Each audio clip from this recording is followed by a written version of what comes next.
Hi, I'm Shanae with WTI. So if you have a young Jedi in training at home, then I've got something they're gonna love, which is this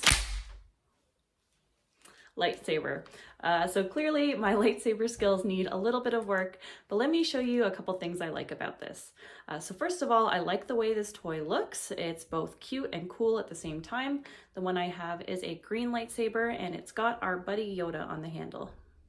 Now second, my son really likes how you get to flick it to turn it on.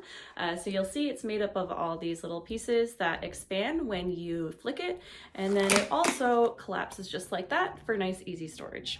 And lastly, this toy is very sturdy. It's made of a plastic, which is very hard to break, and this specific toy has lasted through many lightsaber battles in our home. So overall, this was the perfect toy for my 4-year-old son who loves Star Wars and is all about that imaginative play. So if you have a young Star Wars fan at home, then I would highly recommend this, and that is my point of view.